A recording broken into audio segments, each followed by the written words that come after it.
ദൈവനാമം വാഴ്ത്തപ്പെടുമാറാകട്ടെ. നിങ്ങളെ അഭിസംബോധന ചെയ്യുവാനും ദൈവവചനത്തിൽ നിന്ന് നിങ്ങളോട് സംസാരിക്കുവാനും എൻ്റെ ജീവിതത്തിൽ ലഭിച്ച മഹാഭാഗ്യത്തിനായി ഞാൻ ദൈവത്തെ സ്തുതിക്കുന്നു. വളരെ പ്രധാനപ്പെട്ട ചില ആത്മീക സത്യങ്ങൾ നിങ്ങളെ ഓർപ്പിക്കുക എന്നുള്ളതാണ് എൻ്റെ ആഗ്രഹം. അതിന് ദൈവം നമ്മെ എല്ലാവരെയും അനുഗ്രഹിക്കട്ടെ, സഹായിക്കട്ടെ. ഇന്നത്തെ ദൈവവചന ചിന്തയ്ക്ക് ആധാരമായി കൊരിന്ത്യർക്ക് എഴുതിയ 1-ാം ലേഖനം 1-ാം അധ്യായം 23-ാമത്തെ വാക്യം നമുക്ക് വായിച്ചു കേൾക്കാം. കൊരിന്ത്യർക്ക് എഴുതിയ 1-ാം ലേഖനം 1-ാം അധ്യായം 23-ാമത്തെ വാക്യം. ഞങ്ങളോ ക്രൂശിക്കപ്പെട്ട ക്രിസ്തുവിനെ പ്രസംഗിക്കുന്നു. അപ്പോസ്തലനായ പൗലോസിനാൽ വിരചിതമായ അനുഗ്രഹീതമായ ഈ വേദഭാഗം എത്രയോ ശ്രേഷ്ഠവും ചിന്തനീയവുമായ ഒരു വാക്യമാണ്. പൗലോസിന്റെ ഈ വാക്യത്തിൽ നാം ശ്രദ്ധിക്കുന്നത് ക്രൂശിക്കപ്പെട്ട ക്രിസ്തുവിനെയാണ്. ഇന്നത്തെ എൻ്റെ പ്രസംഗത്തിൻ്റെയും തലക്കെട്ട് ക്രൂശിക്കപ്പെട്ട ക്രിസ്തു എന്നുള്ളതാണ്. ക്രൂശ് എന്നുള്ള പദം സർവ്വസാധാരണമായി നാം കേട്ടിട്ടുള്ള ഒരു പദമാണ്. ക്രൂശിനെ കുറിച്ച് കേൾക്കാത്തവരും അറിയാത്തവരും ലോകത്തിൽ തന്നെ ഇല്ല എന്ന് വേണം പറയാൻ. ആയതുകൊണ്ട് തന്നെ ക്രൂശിന് വളരെ പ്രാധാന്യം ഉണ്ട്. വേദപുസ്തകത്തിലും ആ പ്രാധാന്യം നമുക്ക് കാണാൻ സാധിക്കും. ക്രൂശീകരണം എന്നുള്ള ആ വിഷയം റോമൻ സാമ്രാജ്യത്തിൽ നടപ്പിലാക്കിയ ഒരു ശിക്ഷാ നിയമമാണ്. വളരെ ക്രൂരവും വേദനാജനകവുമായ ഒരു ശിക്ഷാ നിയമമായിരുന്നു ക്രൂശീകരണം എന്ന് പറയുന്നത്. ഒരർത്ഥത്തിൽ പറഞ്ഞാൽ കൊലപാതകന്മാരെയും മോഷ്ടാക്കളെയും അതുപോലെ ഭവനഭേദനം നടത്തുന്നവരെയും ഒക്കെ ആയിരുന്നു അന്ന് ക്രൂശീകരണത്തിനായി ശിക്ഷിച്ചിരുന്നത്. എന്നാൽ യേശുക്രിസ്തു ക്രൂശീകരിക്കപ്പെടുവാൻ കാരണം എന്ന് പറയുന്നത് നാം ഈ പറഞ്ഞതൊന്നുമല്ല എന്നുള്ളത് എത്രയോ ചിന്തിക്കേണ്ട യാഥാർത്ഥ്യമാണ്. പ്രിയമുള്ളവരെ, അതുകൊണ്ട് തന്നെ യേശുക്രിസ്തുവിനെ കുറിച്ചും താൻ അനുഭവിച്ച ക്രൂശീകരണത്തെ സംബന്ധിച്ചും നാം അറിയുന്നതും നാം അംഗീകരിക്കുന്നതും അതെത്രയോ ശ്രേഷ്ഠമാണ്. ക്രൂശിലൂടെയാണ് എല്ലാ മനുഷ്യർക്കും രക്ഷാമാർഗം ദൈവം ഒരുക്കിയിട്ടുള്ളത്. ഞാനത് പുറകെ വിശദീകരിക്കും. എന്നാൽ ഈ ക്രൂശീകരണത്തോടുള്ള ബന്ധത്തിൽ നാം അറിയേണ്ടതായ 1-2 കാര്യങ്ങൾ, അല്ലെങ്കിൽ ക്രൂശിനോടുള്ള ബന്ധത്തിൽ നാം അറിയേണ്ട ചില കാര്യങ്ങൾ ഞാനൊന്ന് പ്രാരംഭമായിട്ട് പറയട്ടെ. ക്രൂശ് എന്ന് പറയുമ്പോൾ നമുക്കറിയാം, അത് 2 മരത്തിന്റെ തടികൾ ചേർത്ത് ബന്ധിച്ചിട്ടുള്ള ഒരു ഉപകരണമാണ് ക്രൂശ് എന്ന് പറയുന്നത്. ഒരിക്കൽ ഒരു വേദപണ്ഡിതൻ ഇങ്ങനെ പറഞ്ഞത് ഞാൻ കേട്ടു. ക്രൂശിന് 4 കോണുകളുണ്ട്. 2 മരത്തടികൾ ചേർത്ത് ബന്ധിച്ച ആ ക്രൂശിന് 4 കോണുകളുണ്ട്. നമുക്കറിയാം, നാമൊക്കെ വാർത്തകൾ മനസ്സിലാക്കുന്നത് പത്രങ്ങളിലൂടെയും ദൃശ്യമാധ്യമങ്ങളിലൂടെയും ഒക്കെയാണ്. അതിന് നമ്മളൊക്കെ ആംഗലേയ ഭാഷയിൽ ന്യൂസ് എന്ന പദം കൊണ്ടാണ് നാം വിവക്ഷിക്കുന്നത്. ന്യൂസ് എന്ന് പറയുമ്പോൾ 4 പദങ്ങളുടെ സമ്മിശ്ര സമ്മേളനമാണല്ലോ. NEWS. ഈ 4 പദങ്ങളും ചേർത്ത് വായിക്കുമ്പോഴാണ് ന്യൂസ് എന്ന പദം നമുക്ക് കാണാൻ കഴിയുന്നത്. അതേ നിലയിൽ തന്നെ ഈ കുരിശിന്റെ 4 കോണുകളിൽ ഈ 4 പദങ്ങൾ നമുക്ക് ചേർക്കുവാൻ സാധിക്കും. NEWS എന്ന 4 പദങ്ങൾ ഈ കുരിശിന്റെ 4 കോണുകളിൽ നമുക്ക് ചേർത്ത് വെക്കാൻ സാധിക്കും. എന്നാൽ ഇത് കേവലം ഒരു ന്യൂസായിട്ടല്ല ഞങ്ങൾ പ്രസംഗിക്കുന്നത്. ലോകത്തിന്റെ വിവിധ ഭാഗങ്ങളിൽ അനേക ദൈവദാസന്മാർ സഭാവ്യത്യാസമില്ലാതെ യേശുക്രിസ്തുവിനെ കുറിച്ച് പ്രസംഗിക്കുമ്പോൾ അത് കേവലം ഒരു ന്യൂസായിട്ടോ കേവലം ഒരു വാർത്തയായിട്ടോ അല്ല അവര് അത് അറിയിക്കുന്നത്. ലോകത്തിൽ അനേക വാർത്തകൾ ദിനം പ്രതി പരന്നുകൊണ്ടിരിക്കുകയാണല്ലോ. എത്രയെത്ര വാർത്തകൾ സന്തോഷം നൽകുന്ന, മനസ്സിന് ഭാരം നൽകുന്ന, ഏതൊരു കഠിന ഹൃദയന്റെയും കരള് അലിയിപ്പിക്കുന്ന, കണ്ണിനെ ഈറനണിയിക്കുന്ന എത്രയെത്ര വാർത്തകളാണ് ഓരോ ദിവസവും നമ്മുടെ മുൻപിലൂടെ മിന്നി മറഞ്ഞുകൊണ്ടിരിക്കുന്നത്. എന്നാൽ ആ വാർത്തകളിൽ നിന്നെല്ലാം തികച്ചും വ്യത്യസ്തമായ ഒരു വാർത്താവിശേഷമാണ് ക്രൂശിനെ സംബന്ധിച്ചുള്ള സന്ദേശം. ഞാൻ പറഞ്ഞു വന്നതുപോലെ 4 കോണുകളിൽ 4 പദം ചേർത്താൽ അത് ന്യൂസ് എന്ന വാക്ക് നമുക്ക് കാണാം. എന്നാൽ ക്രൂശിക്കപ്പെട്ട ക്രിസ്തുവിന്റെ സന്ദേശം കേവലം ഒരു സന്ദേശമല്ല, പിന്നെയോ അതൊരു ഗുഡ് ന്യൂസ് ആണ് എന്നുള്ളതാണ്. എന്തുകൊണ്ടത് ഗുഡ് ന്യൂസ് ആകുന്നു? അതിന്റെ നടുവിൽ ഒരു മനുഷ്യൻ കിടപ്പുണ്ട് എന്നുള്ളതാണ്. ആരാണ് ആ മനുഷ്യൻ? അണ്ടകടാകങ്ങളെയെല്ലാം സൃഷ്ടിച്ചവനായ ദൈവം, മനുഷ്യനെ മണ്ണുകൊണ്ട് മെനഞ്ഞെടുത്തവനായ ദൈവം, സകലത്തിന്റെയും കാരണഭൂതനും സകലത്തിന്റെയും ഉടയവനുമായ ദൈവം മനുഷ്യനായി ഭൂമിയിൽ അവതരിച്ച കർത്താവായ യേശുക്രിസ്തുവാണ് ആ ക്രൂശിൽ കിടക്കുന്നത്. യേശുക്രിസ്തു ആ ക്രൂശിൽ കയറിയതുകൊണ്ട് ക്രൂശിന്റെ നിറവും ഭാവവും എല്ലാം മാറാനിടയായി തീർന്നു. പ്രിയമുള്ളവരെ, എത്ര മനോഹരമായ ഒരു സത്യമാണ് നാം അവിടെ കാണുന്നത്. യേശുക്രിസ്തു ആ ക്രൂശിൽ മരിച്ചപ്പോൾ ആ ക്രൂശിന്റെ ചിത്രം തന്നെ മാറുകയാണ്, അതിന്റെ ഭാവം തന്നെ മാറുകയാണ്. ഒരു കാലത്ത് റോമൻ പടയാളികൾ ക്രൂരന്മാരായ ആളുകളെ, വ്യഭിചാരം ചെയ്യുന്നവരെ, കൊലപാതകം ചെയ്യുന്നവരെ, മോഷ്ടാക്കളായ ആളുകളെ എല്ലാം ക്രൂശീകരിക്കുവാൻ അവർ തുനിഞ്ഞപ്പോൾ യേശുക്രിസ്തുവിനെ ആ ക്രൂശിൽ അവർ തറച്ചു കൊല്ലുവാൻ ഇടയായതിന് കാരണം ലോകത്തോട് അവർ പറയുന്നു, ഇവൻ മഹാപാതകനാണ്, ഇവൻ മഹാക്രൂരനാണ്, ഇവൻ മഹാമോശക്കാരനാണെന്നാണ് അതിലൂടെ അവർ ലോകത്തോട് വെളിപ്പെടുത്താൻ ആഗ്രഹിച്ചത്. എന്നാൽ യേശുക്രിസ്തുവിന്റെ പാവനമായ ജീവിതത്തെ പരിശോധിക്കുന്ന ഏതൊരു പഠിതാവിന് മനസ്സിലാക്കാൻ കഴിയും, ക്രിസ്തുവിനെ പോലെ നിസ്തുല്യനും നിർമ്മലനും പരിശുദ്ധനും പവിത്രനുമായ മറ്റൊരു ചരിത്രപുരുഷൻ ഉണ്ടായിട്ടില്ല എന്നുള്ളത് മനസ്സിലാക്കാൻ സാധിക്കും. അതുകൊണ്ട് ഈ മഹത്വസമ്പൂർണനായ ക്രിസ്തു ക്രൂശിൽ മരിച്ചപ്പോൾ ക്രൂശിൽ ഒരു മാറ്റം സംഭവിച്ചു. അത് ഗുഡ് ന്യൂസ് ആയി മാറി, അത് നല്ല വാർത്തയായി മാറി. ആർക്ക്? അഖിലകോടി മാനവരാശിക്ക് മുഴുവൻ ഈ സന്ദേശം ഒരു ഗുഡ് ന്യൂസ് ആയി മാറാൻ ഇടയായി തീർന്നു. ഞാൻ ഈ വാക്യത്തിലേക്ക് മടങ്ങി വരട്ടെ. നമ്മൾ വായിച്ച വേദഭാഗത്തിന്റെ തൊട്ടു മുകളിൽ 22-ാമത്തെ വാക്യത്തിൽ പൗലോസ് ഇങ്ങനെ പറയുന്നു, യഹൂദന്മാർ അടയാളം ചോദിക്കുകയും യവനന്മാർ ജ്ഞാനം അന്വേഷിക്കുകയും ചെയ്യുന്നു, ഞങ്ങളോ ക്രൂശിക്കപ്പെട്ട ക്രിസ്തുവിനെ പ്രസംഗിക്കുന്നു. നമുക്കറിയാം, ഈ 21-ാം നൂറ്റാണ്ട് എന്ന് പറയുന്നത് ആത്മീക കോളിളക്കങ്ങളുടെ ഒരു കാലഘട്ടമാണ്. എവിടെ തിരിഞ്ഞാലും ഉണർവ് യോഗങ്ങൾ, എവിടെ തിരിഞ്ഞാലും പ്രൗഢഗംഭീര പ്രഭാഷണങ്ങൾ, അങ്ങനെ ആത്മീകമായ ഉണർവിന്റെയും കൊയ്ത്തിന്റെയും ഒരു കാലഘട്ടമാണ് ഈ കാലഘട്ടം എന്ന് പറയുന്നത്. എത്രയെത്ര ആളുകളാണ് യേശുവിനെ കുറിച്ച് നാളുകൾ പ്രസംഗിക്കുന്നത്. ആ പ്രസംഗത്തിന്റെ എല്ലാം ആത്യന്തികമായ ലക്ഷ്യം എന്ന് പറയുന്നത് ക്രിസ്തുവിനെ ഉയർത്തുക എന്നുള്ളത് മാത്രമായി തീരണം എന്നുള്ളത് ഈ അവസരത്തിൽ ഞാൻ ഓർപ്പിക്കുവാൻ ആഗ്രഹിക്കുകയാണ്. പ്രിയമുള്ളവരെ, ഇവിടെ അടയാളങ്ങളും അത്ഭുതങ്ങളുമാണ് ആളുകൾ അന്വേഷിക്കുന്നത്. സുവിശേഷ പ്രസംഗത്തിൽ അത്ഭുതങ്ങളും അടയാളങ്ങളും കോർത്തിണക്കി അനേകർ പ്രസംഗിക്കുന്നുണ്ട്. ഒരു സത്യം ഞാൻ പറയാൻ ആഗ്രഹിക്കുന്നു. ക്രിസ്തുവില്ലാത്ത ക്രൂശും ക്രൂശില്ലാത്ത ക്രിസ്തുവും സുവിശേഷമായി നമുക്കൊരിക്കലും പരിഗണിക്കുവാൻ കഴിയുന്നതല്ല.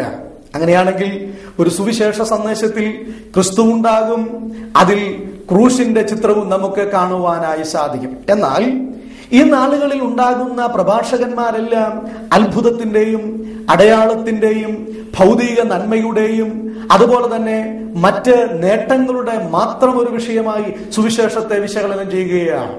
എന്നാൽ പ്രിയമുള്ളവരെ, പൗലോസ് അപ്പോസ്തലൻ പറഞ്ഞ വാക്ക് നാം ശ്രദ്ധിച്ചല്ലോ, ഞങ്ങളോ ക്രൂശിക്കപ്പെട്ട ക്രിസ്തുവിനെ പ്രസംഗിക്കുന്നു. അർത്ഥാൽ അത്ഭുതത്തിന്റെയും അടയാളത്തിന്റെയും വീര്യപ്രവൃത്തികളുടെയും സാമ്പത്തിക ഉന്നമനത്തിന്റെയും സ്ഥാനമാനങ്ങളുടെയും പ്രസംഗങ്ങൾ ഒരു ഭാഗത്ത് നടമാടുമ്പോൾ പൗലോസിന്റെ ഭാഷയിൽ നിന്നുകൊണ്ട് തന്നെ ഞാൻ പറയട്ടെ, ഞങ്ങളോ ക്രൂശിക്കപ്പെട്ട ക്രിസ്തുവിനെ പ്രസംഗിക്കുന്നു. അതുകൊണ്ട് ഈ ക്രൂശിലൂടെ നിങ്ങൾക്ക് അനുഭവിക്കുവാൻ കഴിയുന്ന ആത്മീക അനുഗ്രഹങ്ങളുടെ നന്മകളുടെ ചില വിഷയങ്ങൾ നിങ്ങളോട് പറയണമെന്ന് ഞാൻ ആഗ്രഹിക്കുകയാണ്. ഈ ക്രൂശിന്റെ അനുഗ്രഹീത സാധ്യതയിലേക്ക് നാം തിരിയുന്നതിന് മുൻപ് നാം വളരെ മനസ്സിലാക്കാൻ ആവശ്യമുള്ള ഒരു കാര്യമുണ്ട്. ഈ ക്രൂശിന്റെ വചനം അനേകർക്ക് ഭോഷത്വമായിരിക്കുകയാണ്. അനേകർ പറയുന്നത് ഇത് വിവരദോഷികൾ പറയുന്ന വിഷയമാണ്. വിദ്യാഭ്യാസമില്ലാത്ത, കഴിവില്ലാത്ത, അല്ലെങ്കിൽ സാമ്പത്തിക നേട്ടത്തിന് വേണ്ടി ആഗ്രഹിക്കുന്ന ആളുകൾ പറയുന്ന വിഷയമാണ് സുവിശേഷം എന്നുള്ളതാണ്. സ്നേഹിതന്മാരെ, വളരെ സ്നേഹത്തോടെ വിനീതമായി ഞാൻ പറയട്ടെ, സുവിശേഷ പ്രസംഗം അനേകർക്ക് ഭോഷത്വമാണ്. പക്ഷേ വിശ്വസിക്കുന്നവർക്ക് അത് ദൈവത്തിന്റെ ശക്തിയാണ്. ഇന്ന് നിങ്ങൾ അത് വിശ്വസിക്കുന്നുവെങ്കിൽ, യേശുക്രിസ്തുവിനെ നിങ്ങളുടെ ജീവിതത്തിൽ അംഗീകരിക്കുന്നുവെങ്കിൽ, അത് നിങ്ങൾക്ക് രക്ഷയ്ക്ക് കാരണമായി തീരും. 1 കൊരിന്ത്യർ 1-ാം അധ്യായം 18-ാമത്തെ വാക്യത്തിൽ നാം അത് അങ്ങനെ തന്നെ കാണുന്നുവല്ലോ. ക്രൂശിന്റെ വചനം നശിച്ചു പോകുന്നവർക്ക് ഭോഷത്വവും രക്ഷിക്കപ്പെടുന്ന നമുക്കോ ദൈവശക്തിയും ആകുന്നു. എന്തുകൊണ്ടാണ് ഞങ്ങൾ ഈ സന്ദേശം ഇവിടെ പറയുന്നത്? രക്ഷിക്കപ്പെടുക എന്നുള്ളതാണ്. പ്രിയമുള്ളവരെ, രക്ഷിക്കപ്പെടേണ്ടതിന്റെ ആവശ്യകതയാണ് ഇവിടെ ഊന്നൽ കൊടുത്ത് ഞാൻ പറയുന്നത്. അപ്പോൾ സുവിശേഷം അനേകർക്ക് ഭോഷത്വമാണ്. അനേകരെ നാശത്തിലേക്ക്, ഈ സുവിശേഷം അംഗീകരിക്കാത്തതുകൊണ്ട് നാശത്തിലേക്ക് പോകുമ്പോൾ വിശ്വസിക്കുന്നവർക്ക് രക്ഷയാണ്, ദൈവശക്തിയാണ്, അനുഗ്രഹത്തിന് അത് പങ്കാളികളാക്കി തീർക്കും. പ്രിയമുള്ളവരെ, ഗലാത്യ ലേഖനം 3:13 പൗലോസ് അപ്പോസ്തലൻ പറയുന്ന ഒരു വാക്ക് ഈ അവസരത്തിൽ ഞാൻ ഓർത്തു പോകുകയാണ്. പൗലോസ് പറയുന്നു, യഹൂദന്മാർക്ക് ശാപവും യഹൂദന്മാർക്ക് ഇടർച്ചയും കയ്പുമായിരിക്കുന്ന ആ ചിഹ്നത്തെ കുറിച്ച്, അല്ലെങ്കിൽ ആ ക്രൂശിനെ കുറിച്ച് പൗലോസ് പറയുന്നു, എനിക്കോ നമ്മുടെ കർത്താവായ യേശു ക്രിസ്തുവിന്റെ ക്രൂശിലല്ലാതെ പ്രശംസിക്കുവാൻ ഇടവരരുത്. 6-ാം അധ്യായം 14-ാമത്തെ വാക്യം. ഗലാത്യ ലേഖനം 6:14 പൗലോസ് അതാണ് പറയുന്നത്, എനിക്കോ നമ്മുടെ കർത്താവായ യേശു ക്രിസ്തുവിന്റെ ക്രൂശിലല്ലാതെ പ്രശംസിക്കുവാൻ ഇടവരരുത്. ക്രൂശ് നിങ്ങളുടെ ഒരു പ്രശംസാ വിഷയമായി മാറണം. ക്രൂശ് നിങ്ങളുടെ അഭിമാനമായി മാറണം. ക്രൂശ് നിങ്ങളുടെ പ്രശംസാ വിഷയമായി മാറണം. എന്നെ രൂപാന്തരപ്പെടുത്തിയ, ഈ വചനം കേൾക്കുന്ന അനേക ജീവിതങ്ങളെ രൂപാന്തരപ്പെടുത്തിയ, ഇന്നും മാറ്റങ്ങൾ വരുത്തിക്കൊണ്ടിരിക്കുന്ന ഈ സുവിശേഷ സന്ദേശം നിങ്ങളുടെ ജീവിതത്തിലും ഒരു മാറ്റം തീർച്ചയായും വരുത്തും. തുടർന്നുള്ള ഭാഗങ്ങൾ നിങ്ങൾ പ്രാർത്ഥനയോടെ ശ്രദ്ധിച്ചാലും ഈ ക്രൂശിന്റെ അനുഗ്രഹീതമായ 4 സാധ്യതകൾ വേഗത്തിൽ പറയുവാൻ ഞാൻ ആഗ്രഹിക്കുകയാണ്. ക്രൂശിന്റെ 4 സാധ്യതകൾ. 1, ഈ ക്രൂശിലൂടെ കർത്താവായ യേശുക്രിസ്തു വരുത്തിയ ഒന്നാമത്തെ സാധ്യത എന്ന് പറയുന്നത്, പത്രോസ് അപ്പോസ്തലൻ തന്റെ 1-ാമത്തെ ലേഖനത്തിൽ 2-ാം അധ്യായം 24-ാമത്തെ വാക്യത്തിൽ അത് പറയുന്നുണ്ട്. നാം ആ വാക്യം ഒന്ന് ശ്രദ്ധിക്കാം. 1 പത്രോസ് 2-ാം അധ്യായം 24-ാമത്തെ വാക്യം. വളരെ പരിചിതമായ ഒരു വേദഭാഗമാണ്, എല്ലാവർക്കും കാണാതെ അറിയാവുന്ന ഒരു വേദഭാഗമാണ്. എങ്കിലും ഞാൻ അത് എടുത്തു തന്നെ വായിക്കട്ടെ. നാം ഇങ്ങനെ വായിക്കുന്നു, നാം പാപം സംബന്ധിച്ച് മരിച്ച് നീതിക്ക് ജീവിക്കേണ്ടതിന് അവൻ തന്റെ ശരീരത്തിൽ നമ്മുടെ പാപങ്ങളെ ചുമന്നുകൊണ്ട് ക്രൂശിന്മേൽ കയറി. നോക്കുക, അപ്പോസ്തലനായ പത്രോസ് പറയുന്ന വാക്ക്, അവൻ നമ്മുടെ പാപങ്ങളെ. ആരാണ് ഈ അവൻ? കർത്താവായ യേശുക്രിസ്തു. യേശുക്രിസ്തു എന്ന അതുല്യനായ വ്യക്തിയെ കുറിച്ച് 2 വാക്കുകൾ പറയാതിരിക്കുന്നത് ഒരിക്കലും യോഗ്യമല്ല എന്ന് ഞാൻ കരുതുകയാണ്. ആരാണ് കർത്താവായ യേശുക്രിസ്തു?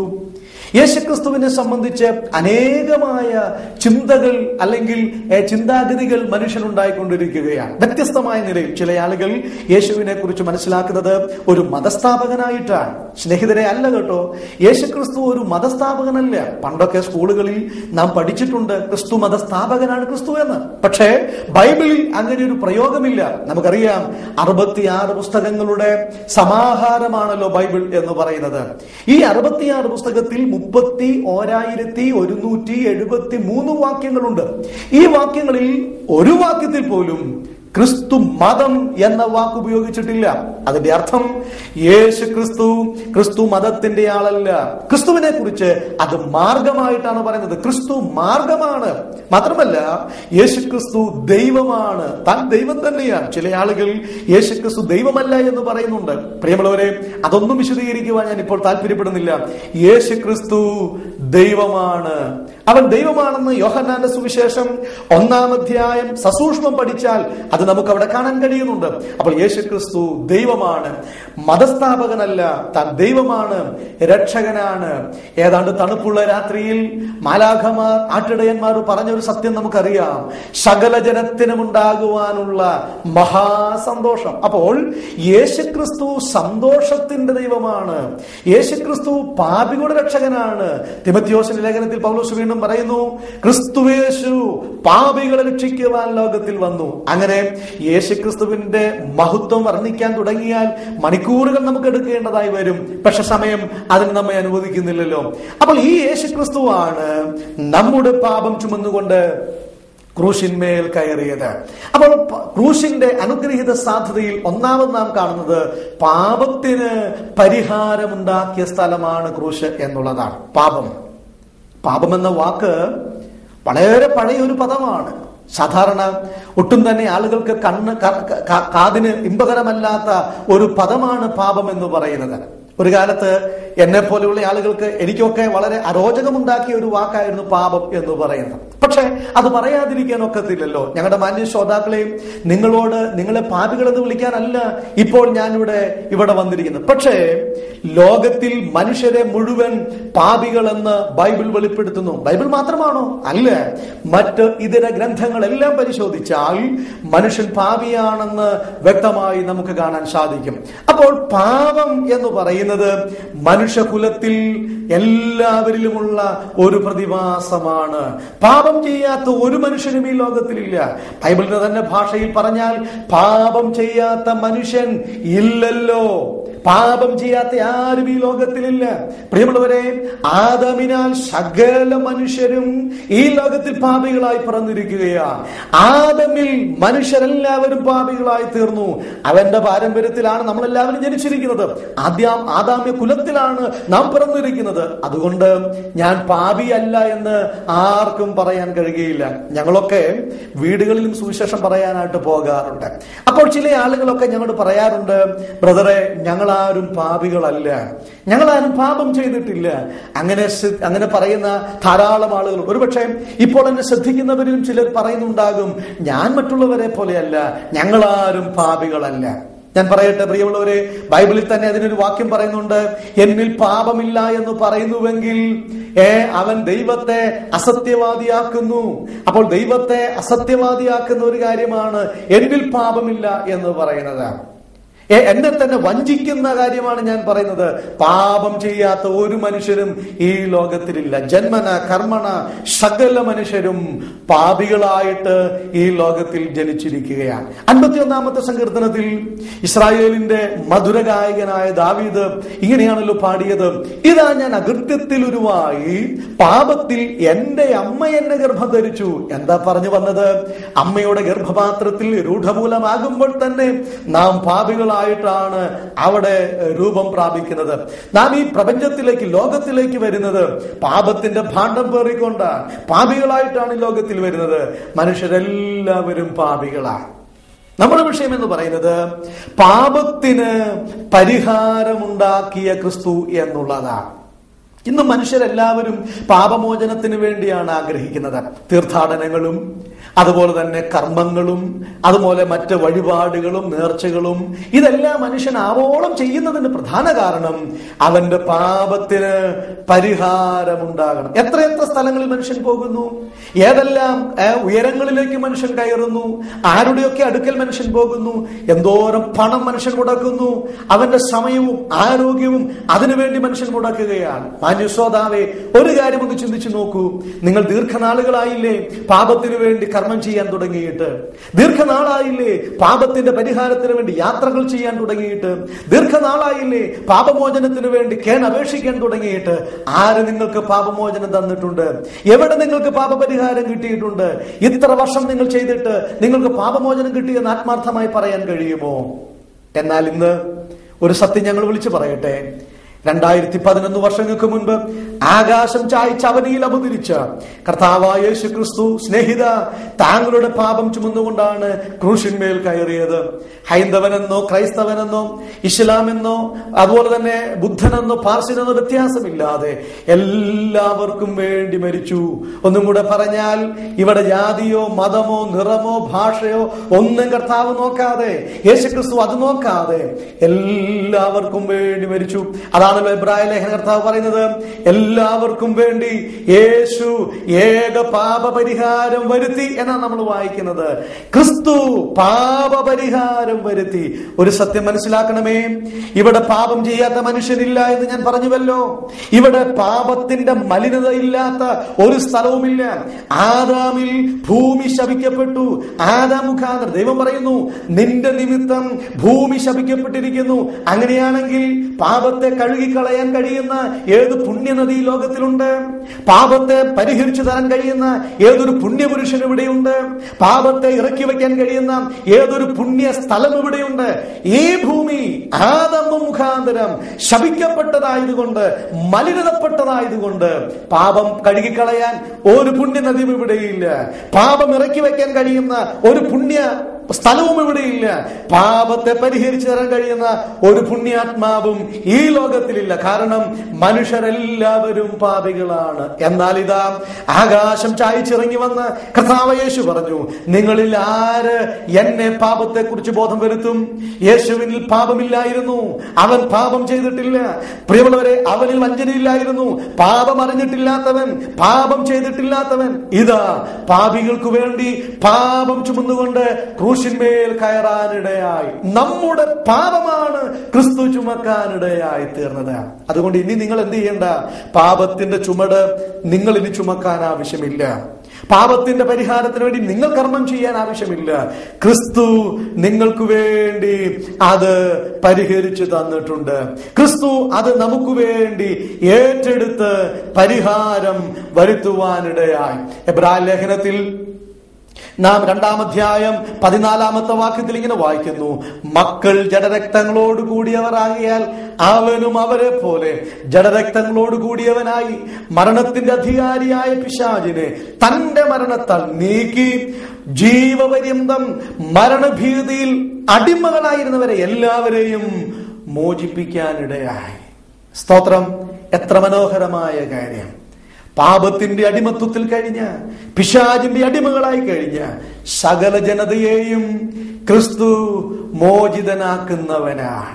യേശുക്രിസ്തുവിന്റെ അടുക്കൽ വന്ന ഒരു വ്യക്തി പോലും പാപമോചനം പ്രാപിക്കാതെ തിരിച്ചു പോയിട്ടില്ല. അതുകൊണ്ട് ഇന്ന് പകൽക്കാലം ഈ ശബ്ദം കേൾക്കുന്ന പ്രിയപ്പെട്ടവർ ഒരു സത്യമൊന്ന് മനസ്സിലാക്കണം. നിങ്ങളുടെ പാപത്തിന് വേണ്ടിയാണ് ക്രിസ്തു ക്രൂശിൽ മരിച്ചത്. ചിലപ്പോഴൊക്കെ നമ്മൾ ഇങ്ങനെ പറയാറുണ്ട്, പാപമോചനത്തിന് മറ്റു മാർഗങ്ങളൊക്കെ ഉണ്ടെന്ന്. നാമധേയ വിഭാഗങ്ങളിലൊക്കെ ആളുകൾ ചിന്തിക്കുന്നത് സ്നാനപ്പെട്ടാൽ പാപമോചനം കിട്ടുമെന്നൊക്കെയാണ്. അതിങ്ങനെ പറയാറുണ്ട്, പാപമോചനത്തിന് മാമോദീസ ഒന്നു മാത്രമെന്ന് നമ്മൾ വിശ്വസിക്കുന്നു, ഏറ്റുപറയുന്നു. പ്രിയമുള്ളവരെ, എന്നാൽ പാപമോചനത്തിനായി ഒരു സ്നാനവും ഒരു മാമോദീസയും ബൈബിളിൽ രേഖപ്പെടുത്തിയിട്ടില്ല. എന്നാൽ അപ്പോസ്തല പ്രവൃത്തികൾ 10-ാം അധ്യായം 43-ാമത്തെ വാക്യം എന്താ പറയുന്നത്? അവനിൽ വിശ്വസിക്കുന്ന ഏവനും അവന്റെ നാമം മൂലം പാപമോചനമുണ്ട്. ഈ ബൈബിൾ പറയുന്നു, കർമ്മമാർഗത്താലല്ല, വിശ്വാസമാർഗത്താലാണ് പാപമോചനം. ശ്രദ്ധിക്കണമേ, കർമ്മമാർഗത്താലല്ല. മതങ്ങളും സമുദായങ്ങളും പ്രസ്ഥാനങ്ങളും കർമ്മം ചെയ്യൂ, കർമ്മം ചെയ്യൂ, കർമ്മം ചെയ്യൂ എന്ന് പറയുമ്പോൾ ക്രിസ്തു പറയുന്നു, ഞാൻ കർമ്മം ചെയ്ത് പൂർത്തിയാക്കി, ഞാൻ പരിഹാരം വരുത്തി, നീ വിശ്വസിക്കൂ. റോമാലേഖനം 5:1 വായിക്കുന്നു, വിശ്വാസത്താൽ നീതീകരിക്കപ്പെട്ടിട്ട്. യോഹന്നാൻ 3:16 അവനിൽ വിശ്വസിക്കുന്നവർക്ക് ദൈവമക്കളാകാം. യോഹന്നാൻ 1:12 അവർക്ക് ദൈവമക്കളാകാൻ കഴിയും. ഇവിടെയെല്ലാം വിശ്വാസത്താലാണ് പാപമോചനമെന്ന് വളരെ വ്യക്തമായി വേദപുസ്തകം ഓർപ്പിക്കുന്നു. സ്നേഹിത, യേശുക്രിസ്തുവിലുള്ള വിശ്വാസത്താൽ താങ്കൾക്ക് പാപമോചനം കിട്ടിയിട്ടുണ്ടോ? താങ്കൾ ഇത് വിശ്വസിച്ചിട്ടുണ്ടോ? യേശുക്രിസ്തു പാപത്തെ നീക്കി പാപപരിഹാരം വരുത്തി. എവിടെ? കാൽവരി ക്രൂശിൽ. നമ്മുടെ പാപം ചുമന്ന് ക്രൂശിൽ കയറി പാപപരിഹാരം വരുത്തി തീർത്തു. ഇനി നിങ്ങൾ പാപമോചനത്തിനായി ഒന്നും ചെയ്യേണ്ട കാര്യമില്ല. പക്ഷെ ഒരു കാര്യം, വളരെ പ്രധാനപ്പെട്ട കാര്യം, വിശ്വാസത്തിന്റെ കരം നീട്ടി യേശുക്രിസ്തുവിനെ ഹൃദയാന്തർഭാഗത്തേക്ക് ക്ഷണിച്ചാൽ, അംഗീകരിച്ചാൽ നിങ്ങൾക്ക് ദൈവമക്കളാകാം, പാപപരിഹാരം ലഭിക്കും, ദൈവരാജ്യത്തിന്റെ അവകാശികളാകാൻ സാധിക്കും. ക്രൂശിന്റെ ഒന്നാമത്തെ സാധ്യത, പാപത്തിന് പരിഹാരം വരുത്തിയ സ്ഥലം, പാപമോചനം വരുത്തിയ സ്ഥലം. ആ ക്രിസ്തുവിൽ വിശ്വസിച്ച എനിക്ക് പാപമോചനമുണ്ടായി. ഈ ശബ്ദം കേൾക്കുന്ന ആയിരക്കണക്കിന് ആളുകൾക്ക് ഈ ക്രിസ്തുവിലൂടെ പാപമോചനം കിട്ടിയിട്ടുണ്ട്. സുഹൃത്തെ, നിങ്ങൾക്ക് പാപമോചനം കിട്ടിയിട്ടുണ്ടോ? നിങ്ങൾ പാപമോചനത്തിന് വേണ്ടി ആഗ്രഹിക്കുന്ന ഒരു മാന്യദേഹമാണോ? എങ്കിൽ ക്രൂശിങ്കിലേക്ക് വരിക, ക്രൂശിന്റെ ചുവട്ടിൽ വരിക, ക്രിസ്തുവിനെ ജീവിതത്തിൽ രക്ഷിതാവും കർത്താവുമായി അംഗീകരിക്കുക. രണ്ടാമത്തെ സാധ്യതയിലേക്ക് നമുക്ക് കടന്നു പോകാം. ക്രൂശിന്റെ രണ്ടാമത്തെ സാധ്യത, എഫേസ്യ ലേഖനം 2-ാം അധ്യായം അതിന്റെ 16-ാമത്തെ വാക്യം. എഫേസ്യ ലേഖനം 2-ാം അധ്യായം 16-ാമത്തെ വാക്യം. ക്രൂശിൽ വെച്ച് ശത്രുത്വം ഇല്ലാതെയാക്കി. താഴോട്ട് വായിക്കേണ്ടതാണെങ്കിലും ആ പ്രധാന ഭാഗം മാത്രം ഞാൻ അടർത്തിയെടുക്കാൻ ആഗ്രഹിക്കുന്നു. ക്രൂശിൽ ശത്രുത്വം ഇല്ലാതെയാക്കി. ക്രൂശിന്റെ സാധ്യതയിൽ നാം ആദ്യം കണ്ടുവല്ലോ, പാപത്തിന് പരിഹാരമുണ്ടാക്കി. ഏറ്റവും പ്രധാനപ്പെട്ട കാര്യം. രണ്ടാമത് പൗലോസ് പറയുന്നു, ശത്രുത്വം ഇല്ലാതെയാക്കി. എന്താ പറഞ്ഞതിന്റെ അർത്ഥം? ഞാൻ ആദ്യം പറഞ്ഞുവല്ലോ, മനുഷ്യരെല്ലാവരും പാപികളാണ്. റോമാലേഖനം 3:23 അത് വെളിപ്പെടുത്തുന്നുണ്ട്. നീതിമാൻ ആരുമില്ല, ഒരുത്തൻ പോലുമില്ല. പാപം ചെയ്ത മനുഷ്യൻ എന്ത് ചെയ്തു? എന്ത് സംഭവിച്ചു? ഏദനിൽ നിന്ന് പുറത്താക്കപ്പെട്ടു. നമുക്കറിയാം, ദൈവം അവിടെ വന്നു. ദൈവത്തിന്റെ കാലൊച്ച കേട്ട മനുഷ്യൻ മരത്തിന്റെ മറവിൽ ഒളിച്ചിരുന്നു. ദൈവം അവനെ വെളിയിൽ കൊണ്ടുവന്നു. അവനൊരു ഉടുപ്പൊക്കെ ഉണ്ടാക്കി കൊടുത്തു. പക്ഷേ ആ ഏദനിൽ നിന്ന് ദൈവം അവനെ വെളിയിലാക്കി. ദൈവിക കൂട്ടായ്മയിൽ നിന്ന് മനുഷ്യൻ വെളിയിലാക്കപ്പെട്ടു. ദൈവിക സംസർഗത്തിൽ നിന്ന് മനുഷ്യൻ വെളിയിലാക്കപ്പെട്ടു. അർത്ഥാൽ ദൈവവും മനുഷ്യനും തമ്മിൽ ഒരു വലിയ വിടവുണ്ടാകാനിടയായി, ഒരു ശത്രുത്വം ഉണ്ടാകാനിടയായി, ഒരു വലിയ അകൽച്ച ഉണ്ടാകാനിടയായി തീർന്നു. പ്രിയമുള്ളവരെ, എപ്പോഴാണോ മനുഷ്യനിൽ പാപം കുടികൊണ്ടത്, അന്ന് മുതൽ ദൈവവും മനുഷ്യനും തമ്മിൽ അകന്നുപോയി. ഒരു വലിയ അകൽച്ചയുണ്ടായി. എന്തുകൊണ്ടാ മനുഷ്യൻ അകന്നു പോയത്? അതിന്റെ കാരണം പാപമെന്ന രണ്ടക്ഷരത്തിൽ നമുക്ക് കാണാം. പാപമാണ് മനുഷ്യനും ദൈവവും തമ്മിൽ അകന്നു പോകാൻ ഇടയായി തീർന്നത്. നിങ്ങൾക്ക് പരിചയത്തിനായി ഞാനൊരു വാക്യം പറയാം. യെശയ്യാ പ്രവചനം അതിന്റെ 59-ാമത്തെ അധ്യായത്തിൽ നാം വായിക്കുന്ന ഒരു വാക്യമുണ്ട്. 1ഉം 2ഉം വാക്യങ്ങൾ ഞാൻ വായിക്കാം, ശ്രദ്ധിക്കുക. യെശയ്യാ പ്രവചനം 59-ാം അധ്യായം 1ഉം 2ഉം വാക്യം. രക്ഷിപ്പാൻ കഴിയാതെ വണ്ണം യഹോവയുടെ കൈ കുറുകിയിട്ടില്ല, കേൾപ്പാൻ കഴിയാതെ വണ്ണം അവന്റെ ചെവി മന്ദമായിട്ടുമില്ല. ഇനിയത്തെ വാക്യമാണ് ശ്രദ്ധിക്കേണ്ടത്. 2ാമത്തെ വാക്യം. നിങ്ങളുടെ അകൃത്യങ്ങളത്രേ നിങ്ങളെയും നിങ്ങളുടെ ദൈവത്തെയും തമ്മിൽ ഭിന്നിപ്പിച്ചിരിക്കുന്നത്. നിങ്ങളുടെ പാപങ്ങളത്രേ അവൻ കേൾക്കാതെ വണ്ണം അവന്റെ മുഖത്തെ മറയ്ക്കുമാറാക്കിയത്. എത്ര ശക്തമായ പ്രയോഗമാണ് ദീർഘവീക്ഷിയായ യെശയ്യാവ് പറയുന്നത്. എന്താ അവിടെ വായിച്ചത്? നിങ്ങളുടെ അകൃത്യം, നിങ്ങളുടെ പാപം, ഇതാണ് ദൈവം തന്റെ മുഖത്തെ മറയ്ക്കാനിടയാക്കിയത്. നിങ്ങളുടെ നിലവിളി കേൾക്കാതെ, നിങ്ങളുടെ പ്രാർത്ഥന കേൾക്കാതെ ദൈവം മുഖത്തെ മറച്ചത്, ഭിന്നിപ്പുണ്ടാക്കിയത് പാപമാണ് എന്നുള്ളതാണ്. ഒരു കാര്യം നാം മനസ്സിലാക്കണം. ഇന്നും മനുഷ്യൻ മുഖാന്തരം ഉണ്ടാകുന്ന സകല ഭിന്നതകൾക്കും സകല പ്രശ്നത്തിനും കാരണം ഇത് തന്നെയാണ്. പാപമാണ് എല്ലാ പ്രശ്നത്തിന്റെയും കാരണം. നമ്മൾ പലപ്പോഴും മറ്റു പലരെയും നമ്മുടെ പ്രശ്നത്തിൽ രക്ഷപ്പെടാൻ നാം പഴിചാരാറുണ്ട്. അവൻ അങ്ങനെ പറഞ്ഞു, അവൾ അങ്ങനെ പറഞ്ഞു, അല്ലെങ്കിൽ ഇദ്ദേഹം അങ്ങനെ ചെയ്തു, അതുകൊണ്ടാണ് ഞാൻ അങ്ങനെ ചെയ്തത് പറഞ്ഞതെന്നൊക്കെ നാം പലപ്പോഴും മറ്റുള്ളവരെ പഴിചാരാറുണ്ട്. സ്നേഹിത, ഇവിടെ പഴിചാരേണ്ടത് മറ്റാരെയുമല്ല, നിന്റെ പാപം, നിന്റെ പാപം, താങ്കളുടെ പാപം, അതാണ് സകല പ്രശ്നത്തിനും കാരണം. അപ്പോൾ ദൈവം മുഖം മറച്ചു കളയുവാൻ കാരണം, ഭിന്നിപ്പിന് കാരണം മനുഷ്യന്റെ പാപമാണ്. അർത്ഥാൽ ശത്രുത്വമുണ്ടായി. ശത്രുത്വം. പ്രിയമുള്ളവരെ, ദൈവവും മനുഷ്യനും ശത്രുത്വമുണ്ടായി. ദൈവത്തെ സംബന്ധിച്ച് നമുക്കറിയാം, ദൈവം പരിശുദ്ധനാണ്, അശുദ്ധിയിൽ വസിക്കുന്നവനല്ല.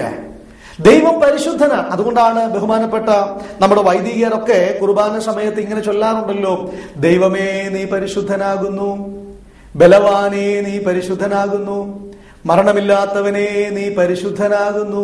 എത്ര വളരെ സത്യമാണ് അവർ പറയുന്നത്. ദൈവം പരിശുദ്ധൻ, ദൈവം മാത്രമാണ് പരിശുദ്ധൻ. ഒരു സത്യം ഞാൻ ഒന്നുകൂടെ പറയട്ടെ, അതൊന്നുകൂടെ ഞാൻ പറയാൻ ആഗ്രഹിക്കുന്നു. പരിശുദ്ധന്മാര് രണ്ടില്ല, ഒരേ ഒരു പരിശുദ്ധനേ ഉള്ളൂ. അതിന് വേദപുസ്തകത്തിൽ ഒരു വാക്യം ഞാനൊന്ന് ചൂണ്ടിക്കാണിക്കാം. വെളിപ്പാട് പുസ്തകം അതിന്റെ 15-ാം അധ്യായത്തിന്റെ 4-ാമത്തെ വാക്യത്തിൽ നാം ഇങ്ങനെ വായിക്കുന്നു, കർത്താവേ, ആർ നിന്റെ നാമത്തെ ഭയപ്പെടാതെയും മഹത്വപ്പെടുത്താതെയും ഇരിക്കും? നീയല്ലോ ഏക പരിശുദ്ധൻ. അടിവരയിട്ട് കുറിക്കേണ്ട വാക്യമാണ്, നീയല്ലോ ഏക പരിശുദ്ധൻ. എന്നെ ശ്രദ്ധിക്കുന്ന ശ്രോതാക്കളെ, ഒരു ചോദ്യം ഞാൻ നിങ്ങളോട് ചോദിക്കട്ടെ. എത്ര പരിശുദ്ധന്മാർ നമുക്കുണ്ട്? വേദപുസ്തകം എത്ര പരിശുദ്ധനെ കുറിച്ച് പറയുന്നു? ഒരേ ഒരു പരിശുദ്ധൻ, ഏക പരിശുദ്ധൻ, അത് കർത്താവായ യേശുക്രിസ്തു മാത്രം. ലോകത്തിൽ അനേക പരിശുദ്ധന്മാരിന്നുണ്ട്. ദിവസം പ്രതി, വർഷങ്ങൾ പ്രതി ഓരോ പരിശുദ്ധന്മാരും ഇവിടെ എഴുന്നേറ്റുകൊണ്ടിരിക്കുമ്പോൾ വിശുദ്ധ വേദപുസ്തകം അസന്നിഗ്ധമായ ഭാഷയിൽ പറയുന്നു, ഏക പരിശുദ്ധൻ യേശുക്രിസ്തുവാണ്. ഞാൻ പറഞ്ഞു വന്നത്, ദൈവം പരിശുദ്ധനായതുകൊണ്ട് അശുദ്ധിയുമായി ദൈവത്തിന് ബന്ധപ്പെടാൻ കഴിയുകയില്ല. ശത്രുക്കളുമായി ദൈവത്തിന് ബന്ധം സ്ഥാപിക്കുവാൻ കഴിയുന്നില്ല. യോഹന്നാന്റെ സുവിശേഷം 9-ാം അധ്യായം 31-ാമത്തെ വാക്യം നിങ്ങൾ ഒന്ന് വായിക്കണമേ. അവിടെ നാം വായിക്കുന്നു, പാപികളുടെ പ്രാർത്ഥന ദൈവം കേൾക്കുന്നില്ല. എന്തുകൊണ്ട്? ദൈവം പരിശുദ്ധനാണെന്നുള്ളത് കൊണ്ടാണ്, ദൈവം വിശുദ്ധനാണെന്നുള്ളത് കൊണ്ടാണ്. പാപിയായ മനുഷ്യൻ പ്രാർത്ഥിച്ചാൽ പോലും ദൈവം ആ പ്രാർത്ഥന കേൾക്കുകയില്ല. അങ്ങനെയാണെങ്കിൽ പാപിയായ മനുഷ്യന്റെ കർമ്മം ദൈവത്തിന് സ്വീകരിക്കാൻ കഴിയുമോ? പാപിയായ മനുഷ്യന്റെ തീർത്ഥാടനങ്ങളും പുണ്യപ്രവർത്തികളും അവന്റെ സൽക്കർമ്മങ്ങളും എങ്ങനെ പരിശുദ്ധനായ ദൈവത്തിന് സ്വീകരിക്കാൻ കഴിയും? ഒരിക്കലും കഴിയുകയില്ല. കാരണം ദൈവം പരിശുദ്ധനും നാം അശുദ്ധരും ശത്രുക്കളുമാണ്. എന്നാൽ നാം എഫേസ്യ ലേഖനത്തിൽ വായിച്ചത് ശ്രദ്ധിച്ചല്ലോ, ശത്രുത്വമില്ലാതെയാക്കി. എവിടെ? കാൽവരി ക്രൂശിൽ ശത്രുത്വമില്ലാതെയാക്കി. എങ്ങനെയാ ശത്രുത്വം ഇല്ലാതാക്കിയത്? ദൈവവും മനുഷ്യനും തമ്മിലുള്ള ശത്രുത്വം ഒരു മധ്യസ്ഥനിലൂടെ പരിഹരിക്കപ്പെട്ടു. ശ്രദ്ധിച്ചു കേൾക്കുക. ദൈവവും മനുഷ്യനും തമ്മിലുള്ള ശത്രുത്വം ഒരു മധ്യസ്ഥനിലൂടെ അത് പരിഹരിച്ചു. ആരാണ് ആ മധ്യസ്ഥൻ? തിമോഥെയോസിന്റെ ലേഖനത്തിൽ പൗലോസ് പറയുന്നുവല്ലോ, ദൈവം ഒരുവനല്ലോ, ദൈവത്തിനും മനുഷ്യർക്കും മധ്യസ്ഥനും ഒരുവൻ, അതെല്ലാവർക്കും വേണ്ടി മറുവിലയായി തന്നെത്താൻ കൊടുത്ത ക്രിസ്തുവാണ്. തിമോഥെയോസിന്റെ 1-ാം ലേഖനം 2-ാം അധ്യായത്തിലേക്ക് വരുമ്പോൾ 5-ാമത്തെ വാക്യത്തിൽ, ദൈവം ഒരുവനല്ലോ, ദൈവത്തിനും മനുഷ്യർക്കും മധ്യസ്ഥനും ഒരുവൻ.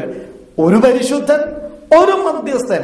ആ ഏക മധ്യസ്ഥനായ ക്രിസ്തു പാപിയായ മനുഷ്യനെയും പരിശുദ്ധനായ ദൈവത്തെയും അടുപ്പിക്കുവാനിടയായി തീർന്നു. അതാണ് ക്രൂശ്. സ്തോത്രം. രണ്ട് ശത്രുക്കളായിരുന്ന രണ്ട് ഭാഗത്ത് നിന്നവരെ ഒന്നിപ്പിച്ച ഒരു സ്ഥലമാണ് ക്രൂശ് എന്ന് പറയുന്നത്. ലോകത്തിൽ ഇതുപോലെ ഒരു വലിയ പ്രവൃത്തി നടന്നിട്ടില്ല. ഇതുപോലെ രക്ഷാ മാർഗമുണ്ടായിട്ടില്ല. ഇതുപോലെ രക്ഷാ പദ്ധതി ആരും തയ്യാറാക്കിയിട്ടില്ല. പാപിയായ മനുഷ്യനെയും പരിശുദ്ധനായ ദൈവത്തെയും ഒന്നിപ്പിക്കുവാനിടയായി. എവിടെ? ക്രൂശിൽ. ക്രൂശിൽ ശത്രുത്വമില്ലാതെയാക്കി. സ്നേഹിത, ഇന്ന് ദൈവത്തിന്റെ ശത്രുവായി നീ ജീവിക്കുന്നുവെങ്കിൽ ഈ യാഥാർത്ഥ്യം ഇന്നും ഒന്ന് മനസ്സിലാക്കണം. താങ്കളുടെ ശത്രുത്വം ക്രിസ്തു ക്രൂശിൽ പരിഹരിച്ചു തന്നു. ഇനി ദൈവത്തോട് ശത്രുവായി നടക്കാൻ ആവശ്യമില്ല. ദൈവത്തിന്റെ മുഖം, ദൈവത്തെ കാണാതെ ദൈവത്തെ അന്വേഷിക്കാൻ നടക്കാൻ ആവശ്യമില്ല. ദൈവിക ചിന്തയില്ലാതെ നടക്കാൻ ആവശ്യമില്ല. എല്ലാ ശത്രുത്വവും ക്രൂശിൽ തീർത്തു തന്നു. ഒരുപക്ഷെ ഈ ലോകത്തിലെ ഏറ്റവും വലിയ ഒരു മോശക്കാരനായി, കുടുംബത്തിൽ ഒരു വലിയ തലവേദനയായി, സമൂഹത്തിൽ ഒരു വലിയ മോശക്കാരനായി, കൊടിയ മദ്യപാനിയായി, ഒരു വേശ്യാസ്ത്രീയായി, അല്ലെങ്കിൽ ഒരു അനുസരണം കെട്ട മകനായി, സമൂഹത്തിൽ താന്തോന്നിയായി ജീവിക്കുന്ന ഒരു മനുഷ്യനായിരിക്കാം താങ്കൾ. ദൈവത്തിന് ശത്രുവായി ജീവിക്കുന്ന ആളുകളായിരിക്കാം താങ്കൾ. അനേക സുവിശേഷകന്മാർ ഉപദ്രവിച്ച ഒരാളായിരിക്കാം. അനേക സുവിശേഷ യോഗങ്ങളെ അലങ്കോലപ്പെടുത്തിയ ഒരാളായിരിക്കാം. അനേകർക്ക് പ്രശ്നമുണ്ടാക്കിയ ഒരു മനുഷ്യനായിരിക്കാം താങ്കൾ. ഒരുപക്ഷെ താങ്കൾ ചിന്തിക്കും, ദൈവത്തിന് എന്നെ സ്വീകരിക്കാൻ കഴിയുമോ? എന്റെ പാപം ക്ഷമിക്കാൻ കഴിയുമോ? എന്നെ അവിടുത്തെ മകനായി സ്വീകരിക്കാൻ കഴിയുമോ? യെസ്, ഞങ്ങൾ പറയട്ടെ, യേശുക്രിസ്തുവിന് മാത്രമേ അതിന് കഴിയുള്ളൂ. കാരണം താൻ ക്രൂശിൽ ശത്രുത്വമില്ലാതെയാക്കി. ഇനി ഒരിക്കലും ദൈവത്തെ മറന്നു പോകാൻ ആവശ്യമില്ല. ദൈവത്തെ അനുസരിക്കാതെ ജീവിക്കാൻ ആവശ്യമില്ല. ദൈവം നിങ്ങളെ സ്നേഹിക്കുന്നു, ശത്രുത്വമില്ലാതെയാക്കി. അതുകൊണ്ട് തന്നെയാണ് ഞങ്ങൾക്കും ആരോടും ശത്രുതയില്ലാത്തത്. എന്തെല്ലാം പറഞ്ഞാലും, എന്തോരം ചീത്ത പറഞ്ഞാലും, എവിടെ നിന്നൊക്കെ ഞങ്ങളെ ഓടിച്ചാലും ഞങ്ങൾക്ക് ആരോടും വൈരാഗ്യമില്ല. ഞങ്ങൾക്ക് ആരോടും ശത്രുതയില്ല. ഞങ്ങളെ തല്ലുമ്പോൾ ഞങ്ങൾ പലപ്പോഴും കൊള്ളുന്നു. എന്തുകൊണ്ട്? ഞങ്ങൾക്ക് ശത്രുത്വമില്ല എന്നുള്ളത് കൊണ്ടാണ്. പ്രിയമുള്ളവരെ, ഞങ്ങൾ ആരും പ്രശ്നക്കാരല്ല. ദൈവമക്കളാരും പ്രശ്നമുണ്ടാക്കുന്നവരല്ല. ഒരിടത്തും ഒരു ദൈവമകൻ പ്രശ്നമുണ്ടാക്കിയെന്ന് ഒരു നേതാവും ഒരു കോടതിയും ഒരു പോലീസ് ഉദ്യോഗസ്ഥരും പറഞ്ഞിട്ടില്ല. കാരണം ഞങ്ങളുടെ ഗുരു അത് ഞങ്ങളെ പഠിപ്പിച്ചിട്ടില്ല. ഞങ്ങളുടെ കർത്താവ് പറഞ്ഞത് എന്താണെന്നറിയാമോ? വാളെടുക്കുന്നവൻ വാളാൽ നശിക്കും. യേശു പത്രോസോട് പറഞ്ഞത് നമുക്കറിയാം. വാൾ ഉറയിലിടുക എന്നാ പറഞ്ഞത്. വാളെടുത്ത് കൊല്ലാനുള്ളതല്ല, ശത്രുത പുലർത്താനുള്ളതല്ല, അവരന്റെ നേർക്ക് ഓങ്ങാനുള്ളതല്ല, സഹോദരന്റെ നെഞ്ച് തിറക്കാനുള്ളതല്ല. വാൾ ഉറയിലിടുക. ശത്രുത്വമായി ജീവിക്കാൻ ആവശ്യമില്ല, മിത്രമായി ജീവിക്കാൻ. താങ്കൾ ഏത് മതത്തിൽ, ഏത് ഭാഷയിൽ, ഏത് കുലത്തിൽ, ഏത് സമുദായത്തിൽ, അതല്ല ഇവിടുത്തെ വിഷയം. ഞങ്ങൾ അത് ചോദിക്കുന്നില്ല, ദൈവവും അത് ചോദിക്കുന്നില്ല. പക്ഷെ ഇന്നും ദൈവത്തെ അനുസരിക്കാതെ ജീവിക്കുന്ന, ദൈവത്തോട് ശത്രുത്വം പുലർത്തി ജീവിക്കുന്ന ഒരു മനുഷ്യനാണ് താങ്കളെങ്കിൽ, സ്നേഹിത, നിങ്ങളെ ദൈവം സ്നേഹിക്കുന്നു, ഞങ്ങളും സ്നേഹിക്കുന്നു. ദൈവം സ്നേഹമായതുകൊണ്ട് ശത്രുത്വം ദൈവം ഇല്ലാതെയാക്കി. ഏതിൽ സംഭവിച്ച ശത്രുത്വം കാൽവറിയിൽ പരിഹരിച്ചു തന്നു. ഏതിൽ സംഭവിച്ച വിടവ് കാൽവറിയിൽ അത് പരിഹരിച്ചു തന്നു. ഏതിൽ സംഭവിച്ച ഭിന്നിപ്പ് കാൽവറിയിൽ യോജിപ്പിക്കുവാനിടയായി തീർന്നു. ഇതെത്ര മനോഹരമായ കാര്യം! ഇതല്ലേ സുവിശേഷം? ഇതല്ലേ ലോകത്തിൽ അറിയിക്കപ്പെടേണ്ട സന്ദേശം? ഇതല്ലേ നാം വിശ്വസിക്കുവാൻ യോഗ്യമായ സന്ദേശം? ഇതുപോലെ സ്വീകാര്യോഗ്യമായ, ഇതുപോലെ പ്രസംഗിക്കാൻ കൊള്ളാവുന്ന മറ്റൊരു സന്ദേശം ഇതുവരെയും ലോകത്തിൽ ഉണ്ടായിട്ടില്ല എന്നുള്ളത് എത്ര മനോഹരമായ കാര്യം! ശത്രുത്വം അവനില്ലാതെയാക്കി. എഫേസ്യ ലേഖനം 2:14 നമ്മൾ വായിക്കുന്നുണ്ടല്ലോ, വേർപാടിന്റെ നടിച്ചുവർ ഇടിച്ചു കളഞ്ഞു. രണ്ട് തട്ടിൽ നിർത്തിയവരെ ഒന്നാക്കി തീർത്തു. യഹൂദനും ജാതിയും തമ്മിലുള്ള ആ വേർതിരിവ് മാറി, ഒന്നായി മാറി. ദൈവവും മനുഷ്യനും തമ്മിലുള്ള ശത്രുത്വം മാറിയപ്പോൾ സമൂഹവും തമ്മിലുള്ള ശത്രുത്വം മാറി. മനുഷ്യനും തമ്മിലുള്ള ശത്രുത്വം മാറണം. ആ ശത്രുത്വം മാറണമെങ്കിൽ ക്രിസ്തു നിങ്ങളുടെ ജീവിതത്തിൽ വരണം. ദൈവവുമായിട്ട് നിങ്ങളുടെ ശത്രുത്വം മാറുമ്പോൾ മനുഷ്യരോടുള്ള നിങ്ങളുടെ ശത്രുത്വവും മാറും. കർത്താവ് പറഞ്ഞു, ശത്രുക്കളെ സ്നേഹിക്കുവീൻ. സ്നേഹിത, ഇന്ന് നിങ്ങൾ വൈരാഗ്യം വെച്ച്, സഹോദര സഹോദരി, ഇന്നും ശത്രുതയിൽ നിങ്ങൾ അനേകരോട് വെച്ചു പുലർത്തുന്നുവെങ്കിൽ ഇന്ന് വളരെ സ്നേഹത്തോടെ പറയട്ടെ, ദൈവവുമായി നിങ്ങൾ ഒരു നിരപ്പ് പ്രാപിച്ചിട്ടില്ല. ക്രിസ്തുവുമായി ഒരു നിരപ്പ് നിങ്ങൾ പ്രാപിച്ചിട്ടില്ല. അതുകൊണ്ടല്ലേ ഇന്നും പരിഹരിക്കപ്പെടാത്ത പ്രശ്നവുമായി നിങ്ങൾ മുന്നോട്ട് പോകുന്നത്? അതുകൊണ്ടല്ലേ ഇന്നും പരിഹരിക്കപ്പെടാൻ കഴിയാത്ത വിധത്തിൽ നിങ്ങൾ നിരാശരായി മുന്നോട്ട് പോകുന്നത്? എന്നാൽ ഒരു സദ്വാർത്ത, ഒരു സന്ദേശം ഞങ്ങൾ പറയട്ടെ. ദൈവത്തോട് ശത്രുത്വം നീക്കപ്പെട്ട അവസ്ഥയിൽ വന്നാൽ മനുഷ്യരോടും നിങ്ങൾക്ക് സ്നേഹമായി വർത്തിക്കുവാനായി സാധിക്കും. ക്രൂശിൽ സാധിച്ച രണ്ടാമത്തെ സാധ്യത ശത്രുത്വം ഇല്ലാതെയാക്കി, ദൈവത്തിന്റെ മിത്രങ്ങളാക്കി ദൈവം നിങ്ങളെ തീർത്തു. എത്ര മനോഹരം, എത്ര അനുഗ്രഹീതമായ കാര്യം! ഈ സത്യത്തിലേക്ക് നിങ്ങൾ വന്നിട്ടുണ്ടോ? ക്രൂശിലേക്ക് നിങ്ങൾ വന്നിട്ടുണ്ടോ? കടന്നു വരുവാൻ ഞങ്ങൾ നിങ്ങളെ ആഹ്വാനം ചെയ്യുന്നു. ക്രൂശിന്റെ മൂന്നാമത്തെ സാധ്യതയിലേക്ക് ഞാൻ വരട്ടെ. കൊലോസ്യ ലേഖനത്തിൽ 1-ാം അധ്യായം 20-ാമത്തെ വാക്യം വായിക്കാം. കൊലോസ്യ ലേഖനം 1-ാം അധ്യായം 20-ാമത്തെ വാക്യം. അവൻ ക്രൂശിൽ ചൊരിഞ്ഞ രക്തം കൊണ്ട് അവൻ മുഖാന്തരം സമാധാനം ഉണ്ടാക്കി. അവൻ ക്രൂശിൽ ചൊരിഞ്ഞ രക്തം കൊണ്ട് അവൻ മുഖാന്തരം സമാധാനമുണ്ടാക്കി. ഇവിടെ ഈ അവൻ എന്ന് പറയുന്നത് കർത്താവായ യേശു ക്രിസ്തുവിനെ കുറിച്ചാണെന്ന് നമുക്കറിയാം. അപ്പോൾ യേശു ക്രിസ്തു ക്രൂശിൽ ചൊരിഞ്ഞ രക്തം കൊണ്ട് സമാധാനമുണ്ടാക്കി. വളരെ ഉറക്കെ പറയേണ്ട ഒരു സത്യമാണിത്. എന്താ? ഇത് അനേകർക്കും ഇല്ലാത്ത ഒന്നെന്ന് പറയുന്ന സമാധാനമാണ്. പണം ആവശ്യം പോലെയുണ്ട്, ആരോഗ്യമുള്ള ഭാര്യയും ഭർത്താവും നമുക്കുണ്ട്, ബുദ്ധിമാന്മാരായ മക്കൾ നമുക്കുണ്ട്, അമ്പരചുംബിയായ മണിമന്ദിരങ്ങളുണ്ട്, ധനത്തിന് യാതൊരു പഞ്ഞവും നമുക്കില്ല, സ്വാധീനതകൾ നമുക്കേറെയുണ്ട്, എല്ലാ സുഖ സൗകര്യങ്ങളും ആർഭാടങ്ങളും നമുക്ക് ലോകത്തിലുണ്ട്. പക്ഷേ മനസ്സിന്റെ ഒരു ഭാഗത്ത് നിരാശ കുമിഞ്ഞു കിടക്കുകയല്ലേ? സമാധാനമില്ലാത്തൊരവസ്ഥയിലല്ലേ ഇന്ന് നിങ്ങൾ ജീവിക്കുന്നത്? സ്നേഹിതരെ, നമുക്കെല്ലാം ഉണ്ടെങ്കിലും വേണ്ടപ്പെട്ടതായ ഒന്നും ഇന്ന് സമൂഹത്തിലില്ല. സമാധാനം ഇന്ന് മനുഷ്യനില്ല. എവിടെ സമാധാനമില്ല? ഒരു മനുഷ്യനിലും ഇത് കാണാൻ കഴിയുന്നില്ല. അക്രമങ്ങൾ, അനീതികൾ, അരാജകത്വം ഇന്ന് മനുഷ്യനെ വേട്ടയാടിക്കൊണ്ടിരിക്കുകയാണ്. സമാധാനമില്ലാതെ മനുഷ്യൻ പരക്കം പായുകയാണ്. ഇന്നത്തെ യുവതലമുറകളെ കുറിച്ച് പറഞ്ഞാൽ എല്ലാവരും ആഗ്രഹിക്കുന്നത് സമാധാനത്തിന് വേണ്ടിയാണ്. പക്ഷെ കണ്ടെത്തുന്ന മാർഗം അപകടകരമായ മാർഗമാണ്. കഞ്ചാവിനും മയക്കുമരുന്നുകൾക്കും അതുപോലെ തന്നെ ചാരായത്തിനും മറ്റും പലതിനും മനുഷ്യൻ അടിമപ്പെടുന്നതിന് കാരണം ജീവിതത്തിൽ സ്വസ്ഥതയില്ല. എത്രയോ ആളുകൾ ഞങ്ങളോട് പറയാറുണ്ട്, ദൈവദാസന്മാരെ, സാറുമാരെ, എനിക്ക് സമാധാനമില്ല, ഞങ്ങൾക്ക് സ്വസ്ഥതയില്ല, ഞങ്ങളുടെ കുടുംബത്തിൽ സമാധാനമില്ല. എത്രയോ സ്ത്രീകൾ കരയുന്നുണ്ട്, എത്രയോ ചെറുപ്പക്കാർ പറയുന്നുണ്ട്, എത്രയോ പ്രായമുള്ളവർ പറയുന്നുണ്ട്. അവർക്കെല്ലാം കൈമോശം സംഭവിച്ച ഒന്നെന്ന് പറയുന്നത് ഈ സമാധാനമാണ്. സമാധാനത്തിനു വേണ്ടി മനുഷ്യൻ ഇന്ന് പരക്കം പായുകയാണ്, പല ദിക്കിലേക്ക് പ്രയാണം ചെയ്യുകയാണ്, പല സ്ഥലങ്ങളിൽ മനുഷ്യൻ പോകുകയാണ്, പല മാർഗങ്ങൾ മനുഷ്യൻ ആരായുകയാണ്. ഫലമോ നിരാശ മാത്രം. പ്രിയമുള്ളവരെ, എന്നാൽ ഈ വാക്യം നിങ്ങൾക്കൊരു വലിയ ഉത്തേജകമായി മാറട്ടെ. യേശുക്രിസ്തു ക്രൂശിൽ ഒഴുക്കിയ രക്തം കൊണ്ട് സമാധാനം ഉണ്ടാക്കി. നിങ്ങളൊന്ന് ചിന്തിച്ചു നോക്ക്. യേശുക്രിസ്തുവിന്റെ രക്തം ഈ ഭൂമിയിൽ ചൊരിഞ്ഞപ്പോൾ മനുഷ്യർക്ക് സമാധാനം ഉണ്ടാകാനായിട്ടിടയായി.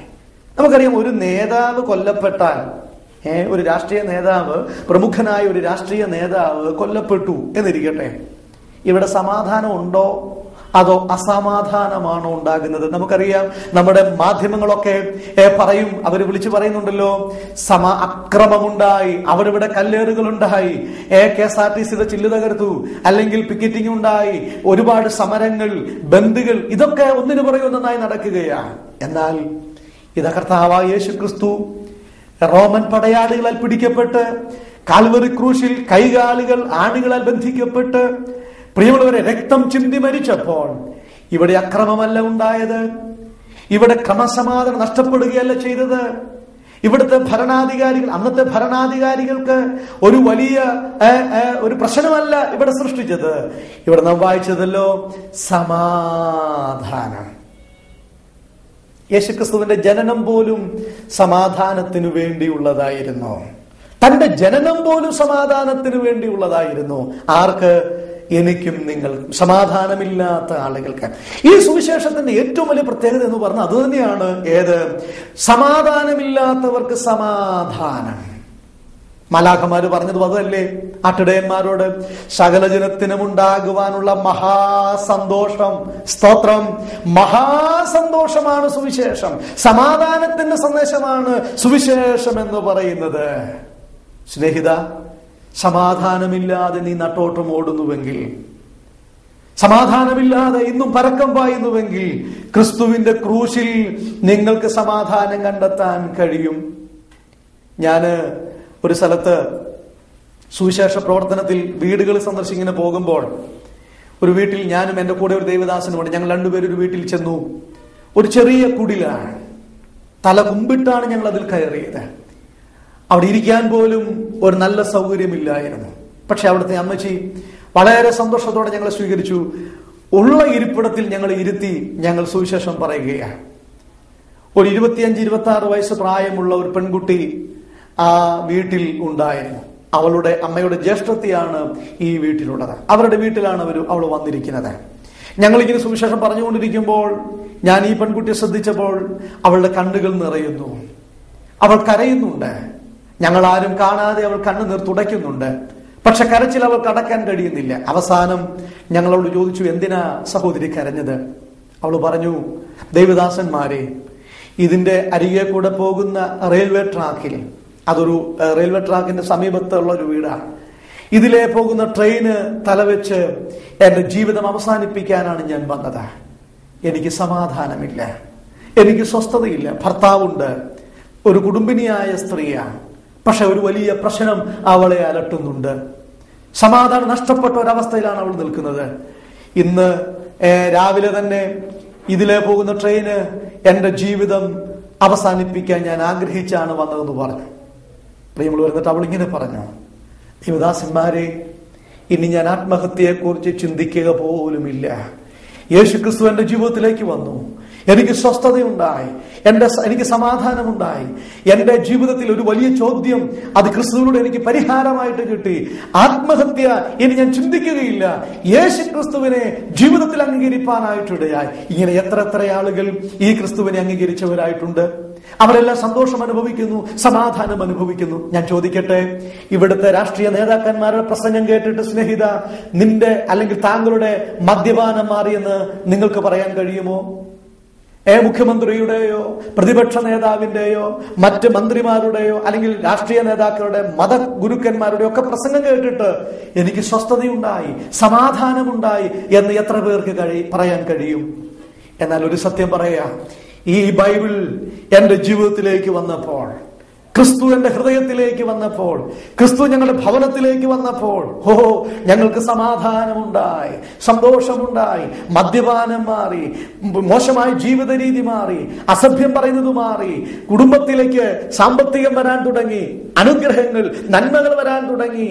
ഒരു കാലത്ത് മദ്യത്തിന് കൊടുത്താം, കഞ്ചാവിന് കൊടുത്താം, ചാരായത്തിന് കൊടുത്താം, ആ പണം ഞങ്ങളുടെ വീട്ടിലേക്ക് വന്നു.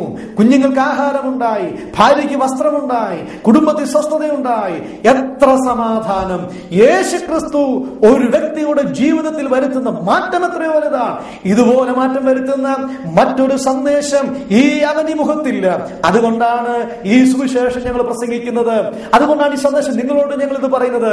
നിങ്ങൾക്ക് സമാധാനത്തിന്റെ സന്ദേശമാണ് ഈ സുവിശേഷം എന്ന് പറയുന്നത്. ഇതിനെ തട്ടിത്തെറിപ്പിച്ചു പോയാൽ, ഇതിനെ അവഗണിച്ചു പോയാൽ ന്യായവതിയുടെ വാള് താങ്കളുടെ നേരെ ദൈവമോങ്ങുമെന്നുള്ളത് രണ്ടു പക്ഷമില്ല. പ്രിയമുള്ളവരെ, ശിക്ഷയ്ക്ക് നിങ്ങൾ പാത്രഭൂതരാകാതിരിപ്പാൻ ഈ സുവിശേഷം വിശ്വാസത്താൽ അംഗീകരിക്കുക. സമാധാന പ്രഭുവായ ക്രിസ്തുവിനെ ജീവിതത്തിലേക്ക് അംഗീകരിക്കുക. യെശയ്യാ പ്രവചനത്തിൽ 9-ാം അധ്യായം അതിന്റെ 6-ാമത്തെ വാക്യത്തിൽ ദീർഘവീക്ഷിയായ യെശയ്യാവ് പറയുന്നല്ലോ, യേശു ക്രിസ്തുവിന്റെ ജനനത്തിന് വർഷങ്ങൾക്ക് മുമ്പ് യേശുവിനെ കുറിച്ച് പ്രവചനാത്മാവിൽ പറയുന്നു, നമുക്കൊരു മകൻ നൽകപ്പെട്ടിരിക്കുന്നു, നമുക്കൊരു ശിശു ജനിച്ചിരിക്കുന്നു. അവന്റെ പേര് പറയുന്നത് അത്ഭുതമന്ത്രി, വീരനാം ദൈവം, സമാധാനത്തിന്റെ പ്രഭു, പ്രിൻസ് ഓഫ് പീസ്, സമാധാനത്തിന്റെ പ്രഭു എന്നാണ് യേശുവിനെ കുറിച്ച് പറയുന്നത്.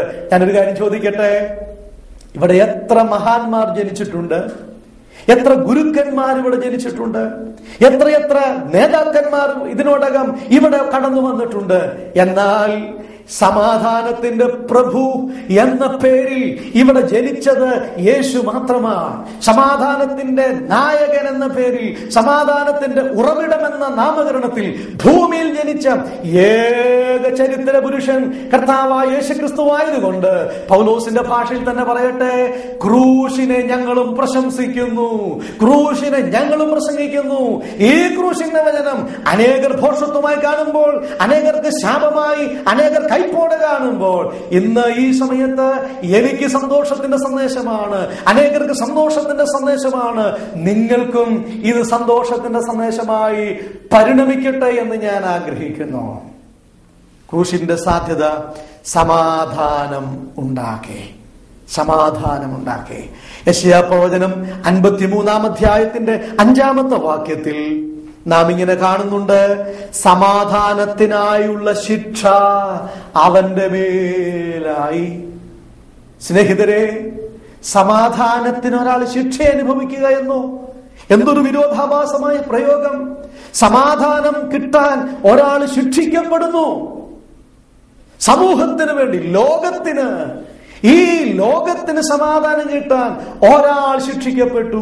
ഇങ്ങനെ ശിക്ഷ അനുഭവിച്ച വേറെ ഏത് ചരിത്ര പുരുഷനുണ്ട് ലോകത്തിൽ? സമാധാനത്തിനായുള്ള ശിക്ഷ. അവന്റെ തലയിൽ മുൾക്കിരീടം വെച്ചു, പുറം ചാട്ടവാറുകൊണ്ട് അടിച്ചു കീറി, കവിളിലെ രോമങ്ങൾ പറിച്ചെടുത്തു. ഒരു പുസ്തകത്തിൽ ഞാൻ വായിച്ചത്, റോമൻ നാണയം കൂട്ടിപ്പിടിച്ച് യേശുവിന്റെ കവിളിലെ രോമങ്ങൾ ഓരോന്നോരോന്നായി റോമൻ പടയാളികൾ പറിച്ചെടുത്തു. അവന്റെ കണ്ണ് കെട്ടി, അവന്റെ കന്നത്തടിച്ചു. പ്രവചിക്കുക, നിന്നെ തല്ലിയതാരാണ്? മുഷ്ടി ചുരുട്ടി അവന്റെ കവിളിലിടിച്ചു, മുഖത്ത് കാർപ്പിച്ചു തുപ്പി, ചാട്ടവാറുകൊണ്ട് അവന്റെ പുറത്തടിച്ചു. തോൽ കൊണ്ട് നിർമ്മിക്കപ്പെട്ട ആ ചാട്ടവാറിന്റെ അഗ്രഭാഗത്ത് ഈയ കഷണം, എല്ലിൻ കഷണം, മുൾക്കൊളുത്ത്, ചൂണ്ടക്കൊളുത്ത് ആദിയായ മാരക ആയുധങ്ങളെല്ലാം അവിടെ ഘടിപ്പിച്ചിട്ടുണ്ട്. പ്രിയമുള്ളവരെ, ആ ആയുധം ക്രിസ്തുവിന്റെ പുറത്തു വീണു, മാറി മാറി അടിച്ചു. ആ അടിയുടെ ആഘാതത്താൽ അവ പുറകോട്ട് വലിക്കുമ്പോൾ ഈ പച്ചമാംസത്തിൽ ഇതാഴ്ന്നിറങ്ങി അവിടുന്ന് മാംസം പിഴുതു പോന്നു, വെള്ളത്തിൽ മുക്കുന്നു, വീണ്ടും അടിക്കുന്നു. വെള്ളത്തിന്റെ നിറം മാറി രക്തം കലർന്ന വെള്ളമായി. ചെറുപ്പക്കാരനായ ക്രിസ്തുവിന്റെ മാംസം അവിടെ പിടയുന്നു. പീലാത്തോസ് കണ്ടിട്ട് പറഞ്ഞു, ഈ നീതിമാന്റെ രക്തത്തിൽ എനിക്ക് പങ്കില്ല. വെള്ളമെടുത്ത് കൈ കഴുകി പീലാത്തോസ് മാറി. സ്നേഹിത, എന്തിനു വേണ്ടിയാ യേശുവിന്റെ ശിരസിൽ മുൾമുടി വെച്ചത്? എന്തിനു വേണ്ടി? ചരിത്രകാരൻ പറയുന്നു, ഒരു കൂർത്ത മുള്ള് യേശുവിന്റെ കണ്ണിൽ തുളച്ച് വെളിയിൽ ചാടി, കണ്ണുവെളിയിൽ ചാടി എന്നാ പറയുന്നത്. ഇത്രമാത്രം വേദന അനുഭവിച്ചത് നിനക്കു വേണ്ടി. സ്നേഹിത, താങ്കൾക്കു വേണ്ടി. താങ്കളുടെ സമാധാനത്തിനായുള്ള ശിക്ഷ, താങ്കളുടെ പാപം നീക്കിയ പരിഹാര സ്ഥലമാണ് ക്രൂശ്. അവിടെ ക്രിസ്തു ഇത് അനുഭവിച്ചത് നിങ്ങൾക്ക് സമാധാനമുണ്ടാക്കാൻ, നിങ്ങളുടെ ശത്രുത്വം മാറ്റാൻ, നിങ്ങളുടെ പാപത്തിന് പരിഹാരം വരുത്താനാണ് ക്രിസ്തു ഈ മരണം ക്രൂശിൽ അനുഭവിച്ചത്. ഇത് കണ്ടിട്ടും നിങ്ങൾ കാണാതെ പോകുകയാണോ? ഈ കിടക്കുന്ന യേശുവിനെ കണ്ടിട്ടും നിങ്ങൾ കാണാതെ പോകുകയാണോ? എന്റെ ദൈവമേ, എന്റെ ദൈവമേ, നീ എന്നെ കൈവിട്ടതെന്തെന്ന് കരയുന്ന ആ രോദനം കേൾക്കാതെ നിങ്ങൾ പോകുകയാണോ? പ്രിയമുള്ളവരെ, ഇത് കണ്ടിട്ടും കാണാതെ, കേട്ടിട്ടും കേൾക്കാതെ നിങ്ങൾ മുന്നോട്ട് പോയാൽ ദൈവത്തിന്റെ ശിക്ഷാവധി നിങ്ങൾക്കുണ്ടാകും. ഞാൻ എന്റെ വാക്ക് ഇവിടെ നിർത്തുവാൻ ആഗ്രഹിക്കുകയാണ്. ക്രൂശിന്റെ സാധ്യത ഇന്ന് പകൽക്കാലം ഈ സമയത്ത് ഈ ക്രിസ്തു നിങ്ങളുടെ ജീവിതത്തിലേക്ക് കടന്നു വരുവാനിടയായി തീരട്ടെ. പാപത്തിന് പരിഹാരം വരുത്തിയ സ്ഥലം, ശത്രുത്വം നീക്കിയ സ്ഥലം, സമാധാനമുണ്ടാക്കിയ സ്ഥലം. ശാലോം എന്ന എബ്രായ വാക്കാണല്ലോ സമാധാനത്തിന് നാം ഉപയോഗിക്കുന്നത്. ശാലോം, സമാധാനം. നിങ്ങളുടെ ജീവിതത്തിൽ നിങ്ങൾ സമാധാനം ആഗ്രഹിക്കുന്നുവെങ്കിൽ ക്രൂശിങ്കിലേക്ക് നിങ്ങൾക്ക് വരാം. നിങ്ങൾക്ക് വേണ്ടി അർത്ഥനഗ്നനായി വേദന അനുഭവിച്ച് എന്റെ അസ്ഥികളെല്ലാം ബന്ധം വിടുന്നുവെന്ന് പറഞ്ഞ്, എന്റെ കുടലിന് നടുവേ ഒഴുകുന്നുവെന്ന് പറഞ്ഞ, എന്റെ നാവ് അണ്ണാക്കോട് പറ്റുന്നുവെന്ന് പറഞ്ഞ എല്ലാവരാലും കൈവിടപ്പെട്ട ക്രിസ്തുവിനെ ജീവിതത്തിലേക്ക് അംഗീകരിക്കാൻ നിങ്ങൾക്ക് മനസ്സുണ്ടോ? നിങ്ങളുടെ പാപത്തിന് പരിഹാരം ഉണ്ടാകണമെങ്കിൽ ക്രിസ്തുവിനെ ജീവിതത്തിലേക്ക് അംഗീകരിക്കാം. ഈ ക്രിസ്തുവിനെ എനിക്ക് വിശ്വാസത്താൽ അംഗീകരിക്കണം. എനിക്ക് സമാധാനം വേണം, എനിക്ക് സന്തോഷം വേണം, എനിക്ക് എന്റെ ദൈവമാരുടെ ശത്രുത്വം മാറണം. ഈ ആഗ്രഹമുള്ള ആരെങ്കിലും ഈ ശബ്ദം കേട്ടവരുടെ കൂട്ടത്തിലുണ്ടെങ്കിൽ നിങ്ങൾക്കൊരു തീരുമാനം ഇങ്ങനെ എടുക്കാം. എന്നോടൊപ്പം ആത്മാർത്ഥമായി ഹൃദയത്തിൽ നിന്ന് ഇങ്ങനെ ഒരു പ്രാർത്ഥനാവാചകം പ്രാർത്ഥിക്കാൻ സാധിക്കട്ടെ. നമുക്കെല്ലാവർക്കും കണ്ണുകളെ അടയ്ക്കാം. സ്വർഗീയ പിതാവേ, ഞാൻ കേട്ട വചനം എന്നോട് സംസാരിച്ചു. ഞാൻ പാപിയാണ്, ശത്രുത്തിൽ ജീവിക്കുന്നവനാണ്, സമാധാനമില്ലാത്തൊരു വ്യക്തിയാണ്. എന്റെ പാപത്തിനായി അങ്ങ് ക്രൂശിൽ മരിച്ചു, അടക്കപ്പെട്ടു, എഴുന്നേറ്റു. ഞാനത് വിശ്വസിക്കുന്നു. അങ്ങേ എന്റെ രക്ഷിതാവും കർത്താവുമായി ഞാൻ എന്റെ ഹൃദയത്തിലേക്ക് സ്വീകരിക്കുന്നു. ആമേൻ. ഈ തീരുമാനം ഞങ്ങളുടെ ശ്രോതാക്കളിൽ ആരെങ്കിലും എടുത്തിട്ടുണ്ടെങ്കിൽ ക്രിസ്തു നിങ്ങളുടെ ഉള്ളിൽ വന്നിട്ടുണ്ട്. നിങ്ങളൊരു പുതിയ സൃഷ്ടിയായി, സമാധാനമുള്ള, സന്തോഷമുള്ള ഒരു വ്യക്തിയായി നിങ്ങൾക്ക് മാറാൻ സാധിച്ചിട്ടുണ്ട്. തുടർന്നുള്ള ദിവസങ്ങളിൽ ദൈവവചനം വായിക്കുക, ദൈവിക കൂട്ടായ്മ മുന്നോട്ട് പോകുക. അതിനായിട്ട് ഞങ്ങളുടെ ശ്രോതാക്കളായ എല്ലാവർക്കും ദൈവമിടയാക്കട്ടെ എന്ന് ആശംസിച്ച് പ്രാർത്ഥിച്ചുകൊണ്ട് ഞാൻ എന്റെ വാക്കോട് നിർത്തുന്നു. ഞങ്ങളോ ക്രൂശിക്കപ്പെട്ട ക്രിസ്തുവിനെ പ്രസംഗിക്കുന്നു. ആമേൻ.